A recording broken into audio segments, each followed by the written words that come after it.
You're listening to Life Check Yourself with life coach, transformational leader, and dating and relationship badass, Marni Battista. Every week, you'll get the raw truth from top experts and real people on the important life and love issues you want to know about.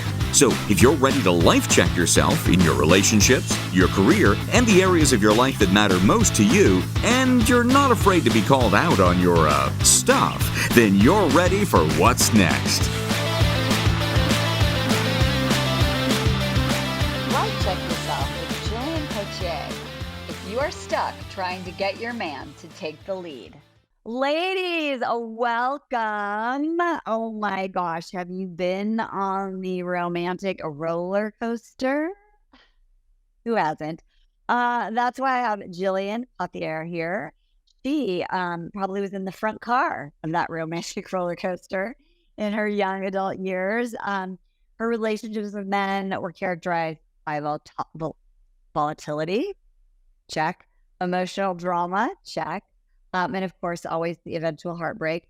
And she learned the hard way to address the confusion and distortions and kind of receive a deeper truth about feminine energy and masculine energy and archetypes. And she's a writer and a teacher and a mentor, and she helps women repair and co-create fulfilling lifelong relationships with the men in their life. And she expands this, ladies, not just to your husband or your lover, but your father, your son, your brothers, your ex-friends, colleagues. She's got a master's in psychology, and her work centers on what becomes possible when we understand the masculine and feminine nature and co-creation through the lens of psychology, beauty, fairy tale, and Jungian archetypes, which is super cool. So I'm so glad you're here. Thank you so much for having me. I love that you talk about, it's kind of funny because I always say like how you do one thing is how you do everything. So it makes sense that when you're talking about men, like all men are men, and it's not just like romantic where this plays out, but it's in all our relationships. So do you want to like start there and just talk about this masculine and feminine nature as you describe it and understand it? Totally. Thank you.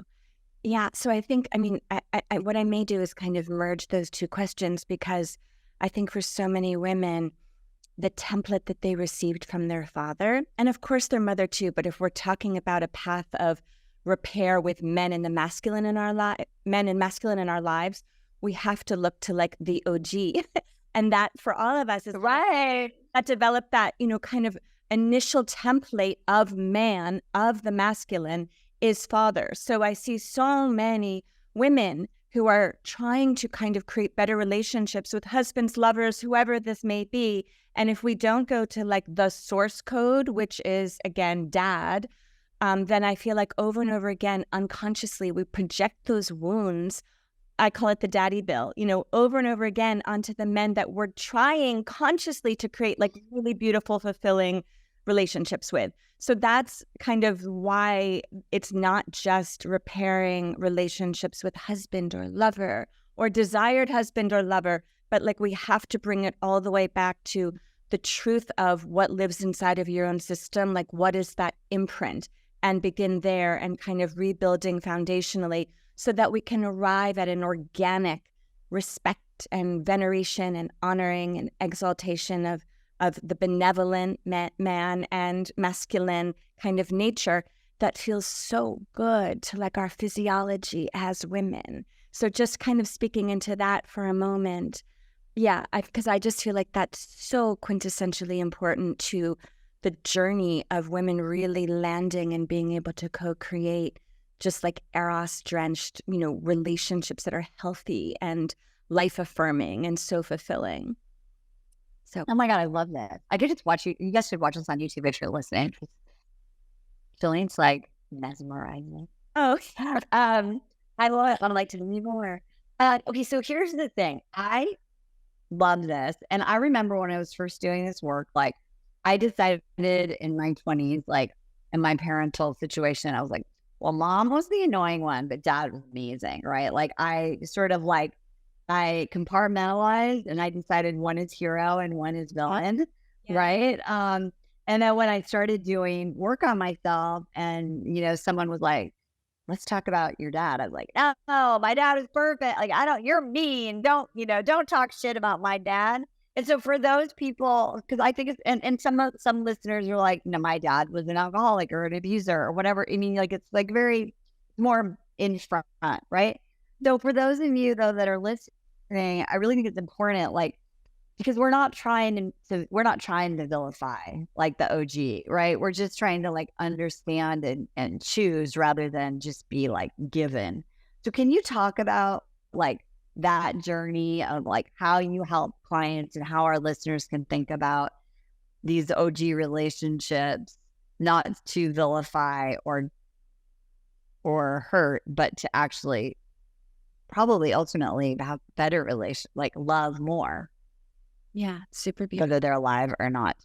Yeah, exactly. And that's a lot of the work that I do is like the spiritual repair once and if that the parent has died, because it's like that doesn't change what lives inside of our systems.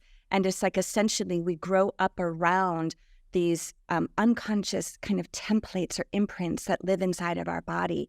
And if we don't go back and like restore or renovate those existing templates, we tend to perpetuate or loop the very thing that our conscious mind says that it doesn't want. So that's kind of the mechanic, I think, of how some of this works and why it's so important. And then to answer more specifically to your question, so this is going to kind of we're going to kind of cliff dive here a little bit quickly, I think, because until a woman truly understands and gets right with maleness, so not just the divine masculine, but like the nature of men, the nature of maleness, we tend to, as you said, kind of like villainize or make wrong. And I'm going to stay with the father principle just for another moment in this, Marni. Yeah. And if shift there, because you're talking about a specific. Okay, well, I'll talk about that because I call that dethroning the father. Like we have to. Oh, right. I love that. So, but we'll talk about that in just a moment. So the whole kind of like cardinal thrust of this work is that women do not understand men and maleness. This is in some ways the great body of work of Alison Armstrong, who is not a direct teacher for me, but I quote one of her like little bumper sticker takeaways where she's like, ladies, men are not just like large, hairy women. And it's love that one. I say that too. Yeah, we laugh and it's funny and charming. But the reality of that is so many women, we continue to homogenize and feminize men as being, we want them to be like us, and we use feminine, and I guess I'll kind of help define some of these things in a minute, Marni, if that would be helpful. That was great. We tend to use feminine values and ethos and morals and preference in our relationship with men to judge them as like a good man. And so when women can go through kind of the psychological or like the psychic Willy Wonka machine, I kind of talk about it, so that they are cleansed of the distortions of what they have been taught, particularly by a culture that continues to degrade men and the masculine, and can actually restore and come into an understanding of maleness, of men, of the masculine. It's like a primal creational principle that exists on this planet. It's like, and when we can start to get right with that and celebrate that and receive the goodness and the rightness of that, then so many of the things that we were projecting upon men as like, oh my God, and I can't believe he did this, and he's such an idiot, and all the things that women tend to collude. I hear it. Yeah. Oh my God, that's such a great word. Yeah. Because we have this evolutionary, anthropological need to belong. So some of the ways that we do that is we collude. And as much as we collude with joy and celebrating each other and our wins and our successes and our triumphs, we also collude with each other's traumas, and we collude with each other's pain body, and we collude with each other's shadows because we have this need to belong to kind of the tribe, this sort of tribal consciousness that frankly has kept women alive. So like there's a rightness in that, but we need to get very discerning around like what beliefs around men and the masculine and maleness are truly aligned for us, as opposed to just like what we have been taught and reflected and modeled by either men that are wounded, distorted, and there's a real reality to that, or the actions of men in our culture. Homer Simpson, the kind of bumbling idiot. Or on the other end of that spectrum, archetypally, we see criminals and villains and rapists and murderers. But very infrequently do we see examples of like integrated, potent, benevolent patriarch. I'm a huge advocate for reclaiming the source of that word, the patriarch. I love that. That's so great. I really want to just honor you for that, because I feel like, and people may never listen to the podcast again if I say this, but I'm okay with that. Because that is being me.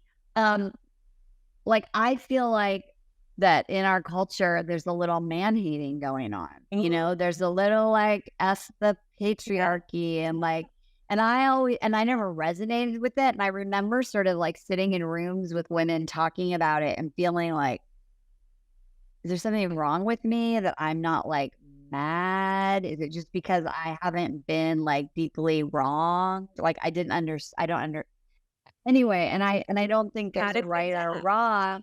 Yeah, right. I had a good dad. And so, and I never had I never had it in, bless, and I get it. But like, I'm glad you're talking about this, because I think that in anything in our world, that when it goes too far one way, right, we overgeneralize and universalize all people as part of the XY section, the section of people that suck. So can you just, so for those women that are like, fuck you, Marni, and fuck the patriarchy, like, what are you saying? Can you just kind of like speak to that a little bit? Like maybe there is some understanding of expanding that general distaste that's going on right now. Yeah. Because it's hard to be in a relationship with men if you don't like them universally. Right. Then that's a huge, to use a very fancy clinical word here, like pickle or like kerfuffle for women. Like women have so much internal disorganization around this because they're like, oh my God, I want a partner, I want a husband, I want a boyfriend, I want a lover. Like I want this. And yet if we really do like an excavation into what they believe and also what their nervous system holds to be true, like that is so important, because none of this is about making women wherever they are in their journey wrong. It's like, I am not going to, for a hot second, dismiss the reality of a harmful footprint or handprint upon women by the distorted masculine, by distorted men. Like that's not what I'm buying. I agree. I agree with you. Yeah. And here comes the tougher love. It might not have been like what happened as a little girl, or even at different points in your life. We could easily say like that was not your responsibility.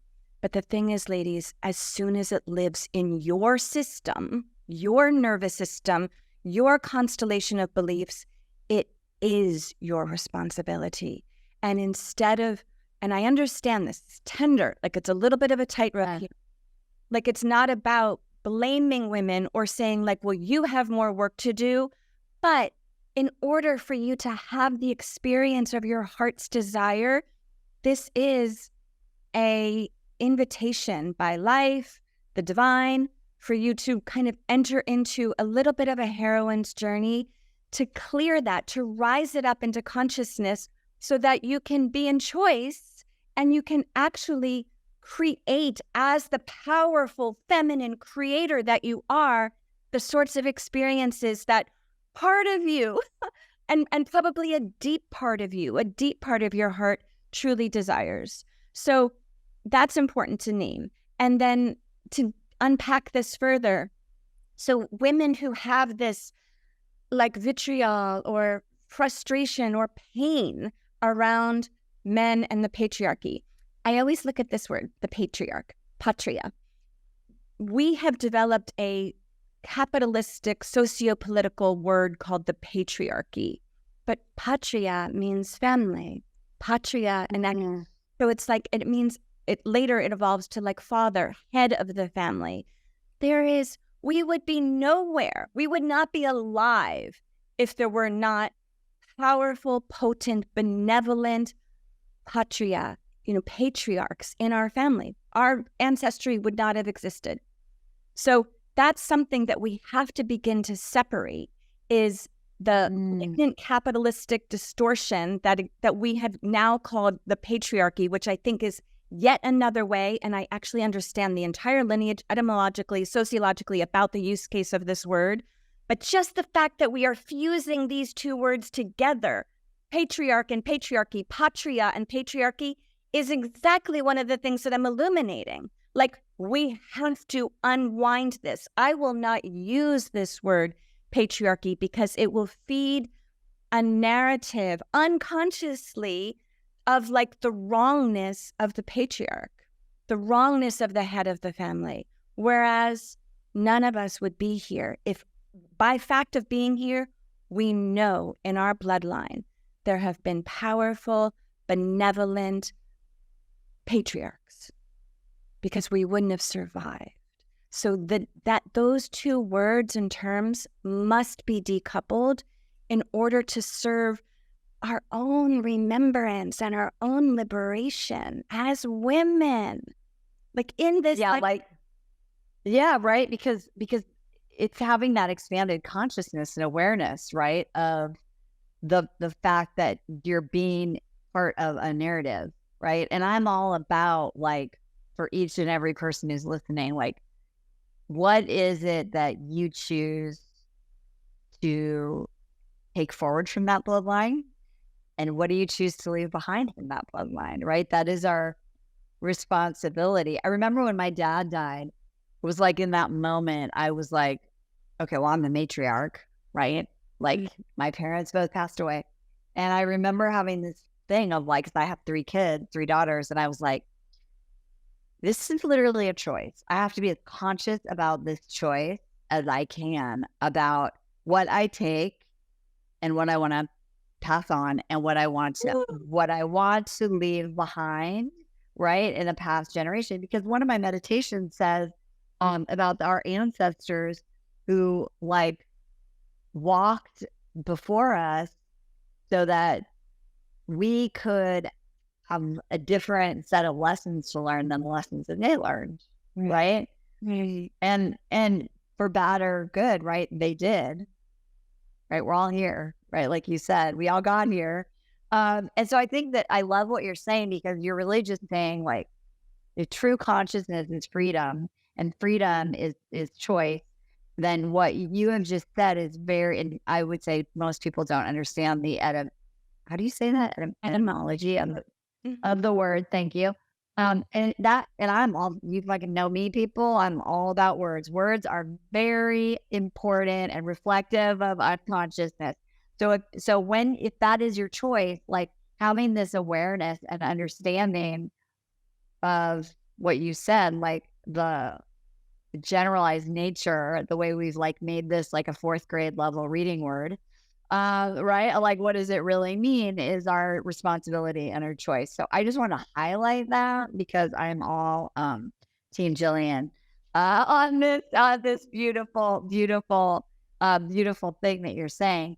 So can you tell us a little bit about, because I know you have a really powerful model of archetypes, and how do you honor, how do you talk about like what women really want to experience from a man, if that is your interest, in your lifetime? And I know you talk about things that it's hard for us to admit even to ourselves, and I'm all about radical honesty. So can you illuminate that as well?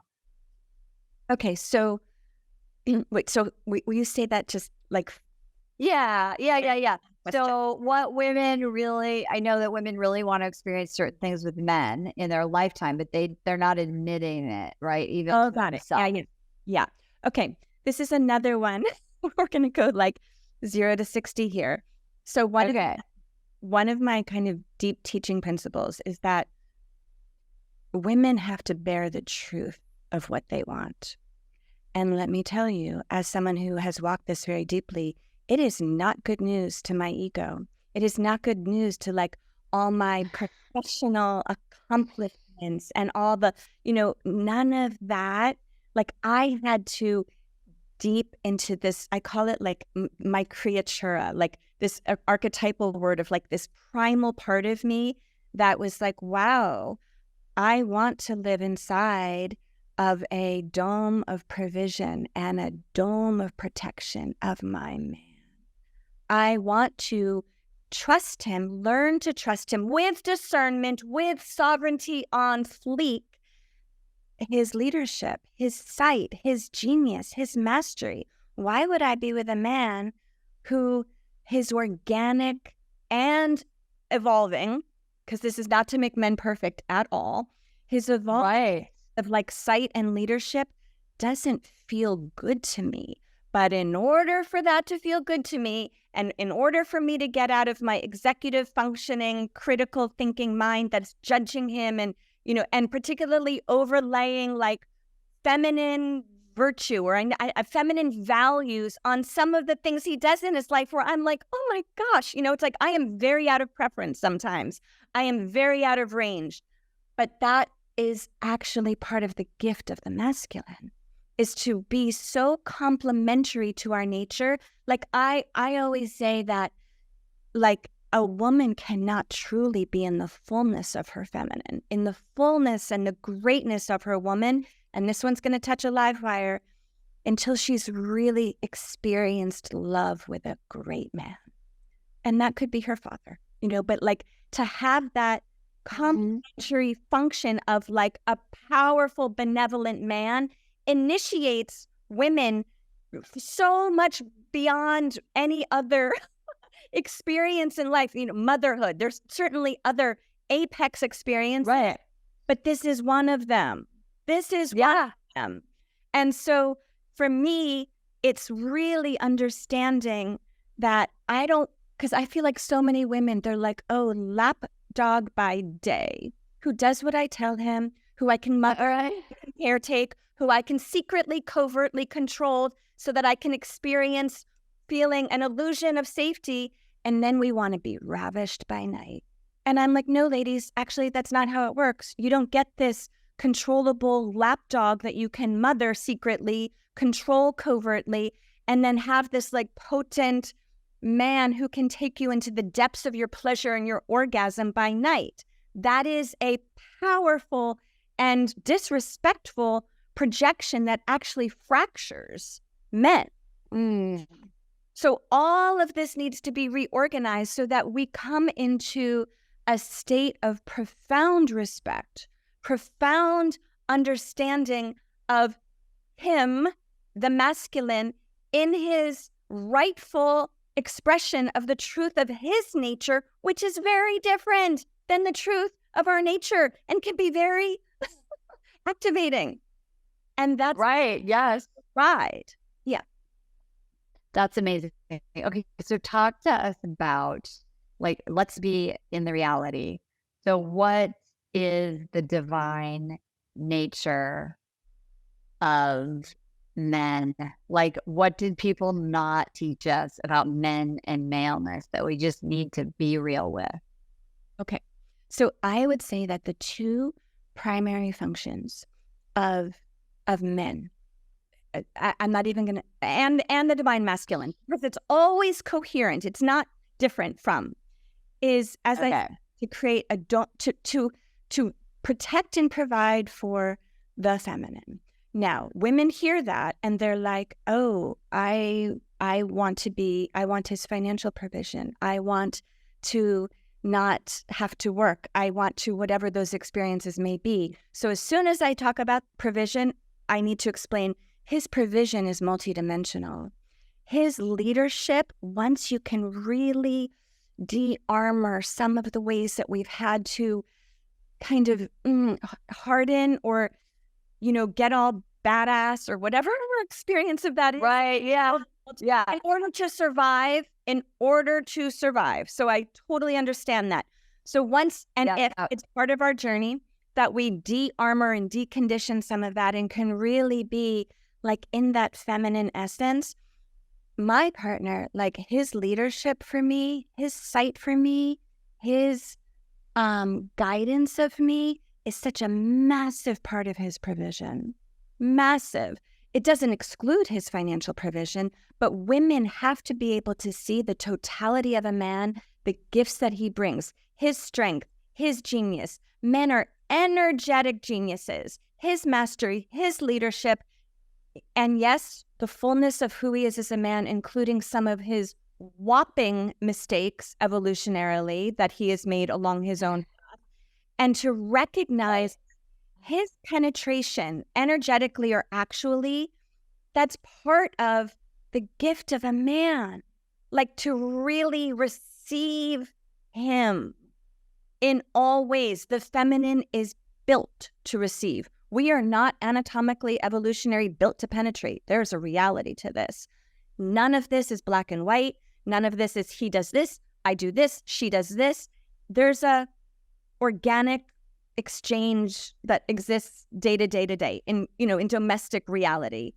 And there's foundational truths. He carries the quality of penetration. He carries the quality of leadership.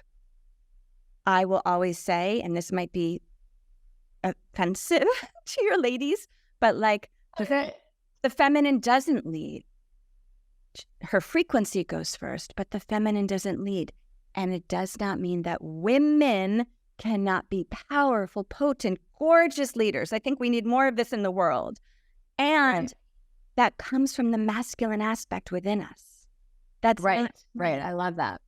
We can look at like the phallus and the vulva. Like we can look at the anatomical realities, sperm and egg, so it's like when I say this, sometimes they're like, Gillian, you're trying to take women back to the 1950s. And I'm like, no, I'm not. But I am trying to bring, just as you talked about in your own bloodline, Marni, the gifts, some of which have been so destroyed from earlier templates of union and marriage that I think actually have great beauty, have great nobility and integrity inside of them. Yeah. And I think what you said is, I want to highlight this, is that we have masculine inside of us, right? But like, we don't want it to overfunction and then say that's our identity, right? Because then you're denying all parts of you.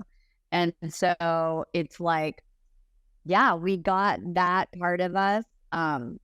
We went to the masculine gym and changing the world for a better place. But what I love that you're saying is we don't want to do that at the risk of the whole other part of us, which is our unique, beautiful, feminine self, right? And so for those of you who are like, and it's not about wearing a dress, or putting makeup on or being a girly girl, right? So if you were going to describe for someone to you what is the deep feminine, like what does that mean to be like a great woman in the deep feminine? And it is a fabulous question, Ruby. One core principles of this is her capacity to receive, her capacity for reception. So receiving life, receiving his seed, receiving him exactly as he is, although holding kind of organic standards for his own evolution too, of course. And then and I would say that women, I say this all the time, I hope it's okay to say, but it's like we kind of energetically cock block, like we close our legs all the time. Yeah. The place where life or the divine, whatever our relationship to God and the divine, it's like trying to actually inseminate us with like the next part of our lives or awareness or consciousness or development, whatever it may be. And if we just close all the time because it's out of our preference, it's out of our sense of identity or ego, it's like we're missing so much of the beauty of what life is trying to create through us as the vessels of the new creation, of the golden child, kind of metaphorically. And so that like is a profound spiritual responsibility of women to recognize. It doesn't mean open and receive something that you're a no to, but to really look at like, where are you cock blocking life? Where are you cock blocking the deeper aspects of possibility that exists with your man. Yeah. So that's the first one. And then the second one is more simple and a little bit more tragic. And that is to feel. Just women. Yes. We are becoming so numb. We are becoming so separate from the capacity to feel. And when a woman cannot feel, it's like the whole world withers. She carries the feeling tone of the experience of the world. And if the world cannot, and if a man cannot see or experience his organic influence on his woman, it's like the whole circuitry is broken.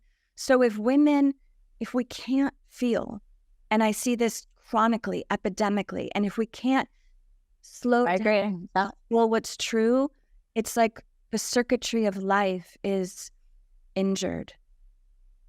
And it sounds easy. So many times I'll say to women, I've got lots of brilliant ladies in my field. How do you feel about that? Well, I think that. Yes, exactly. Yeah. Or how do you know? It's so, yeah. And yeah. And I'm like down to really be able to speak and name and be felt. Because truthfully, and this is going to be another one of these like touchy spots, if a man can't feel us, it's very hard for him to care about us and cherish. Yeah. And cherish us. I love that. It's funny. I was talking to someone yesterday who was thinking of working with me, and she was like really scared to like open up the love part of her life again after divorce. Anyway, and then we were talking about some of her other goals that are professional, and I could see her being like, "Oh, well, maybe you could help me. You could help me achieve that goal." Like almost like, I don't want to deal with this feeling shit, like my love life, my traumas, my hurts. But if you could help me in the achieving arena, like that's safer, right? Like I'll work with you for that. And I think that consciously, and she didn't even realize that, right? That was the thing of like, I'll choose achieving masculine over feminine feeling, relationship, love, vulnerability, all those things.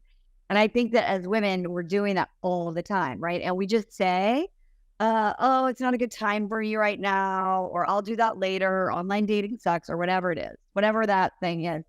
But I would say, in the spirit of Gillian, is to challenge you to say, what feelings are you avoiding? Because really, that's kind of what you're doing, right? And then another quick layer on that, Marni, you're exactly right. Like I'm beginning to, but it's that our culture rewards that accomplishment. Yes. Oh my God. Yes. Ring of how good we are. And we have equated, so many of us, performing and producing with getting love. And that is actually another place where we have to decouple it. Like, so many women are over-functioning, you used that word earlier, like going nonstop, producing, generating, accomplishing, achieving, really moving up all the ladders, accomplishment ladders in life. And so many of them are weary and exhausted or separated from their heart or no longer able to feel. And it's like, well, why am I not experiencing the love? And I'm like, because it's not about how good you are at the external things. That's not going to get you love. That's like little girls who are like, I mean, I had this. It's like the better grades I got, the more gymnastics gold medals I got, the more I could feel my dad being so proud of me. And I equated that with love. So I was thrust into a very masculinized world of achieving and accomplishing for so long until I was like, oh my God, there's got to be another way. And so down I went into a whole other kind of underworld to excavate and kind of reorganize my feminine, to like return her to her rightful place, like in my heart as a woman in this lifetime. Oh my God, I love that. You are so brilliant. Oh my gosh. Ladies, we have links to Gillian's goodness, but like she has a Feminine Eros membership. It's feminineeros.com, and you definitely want to check that out. You want to watch, if you're listening to this, watch Gillian on YouTube. She's amazing. I just really appreciate you being here so much. So much, ladies, in this episode. Don't forget, it's really important to life check yourself. Listen to this once, twice, check your reaction to it. Look for places where it's fear, resistance. Every part of your experience of hearing this is part of the lesson of your life. You didn't listen to it by accident. So be brave. Yeah, I'm just really glad we had this conversation. I think so many people aren't having it. It's like really powerful. Powerful shit, Gillian. Thank you, Marni. Ladies, you can follow me on Facebook, Marni Battista. You can go on Instagram, Marni Battista _. We love you. And don't forget, whatever you do, and always, life check yourself. We'll see you next time. Bye-bye for now. Hey, thanks for tuning into today's show. So if being in an intimate relationship in which you feel 100% seen, heard, and accepted by a high caliber man is a priority for you right now, and you're interested in seeing if you're a fit for working with me and my team at Dating with Dignity, here's what I want you to do. Just head over to DWD VIP, that's D as in dating, W, D as in dating, VIP.com, and book a call to speak with my team. We'll get on the phone with you for about 60 minutes and you'll get crystal clear on what's stopping you from finding true love right now. We'll also take a look at what you want to create, what you want your whole life to look like when you're able to finally be fully expressed as a woman in a healthy relationship with an incredible guy. And if we can help you get from where you are right now to where you want to be, we will show you the fastest path possible that makes sense for you to do that. We help smart, successful women all over the world solve this one missing piece in their life so they can finally have it all. So to see if we can help you do the same thing, head over to DWDVIP.com. I'm Marni Battista, and let's talk soon.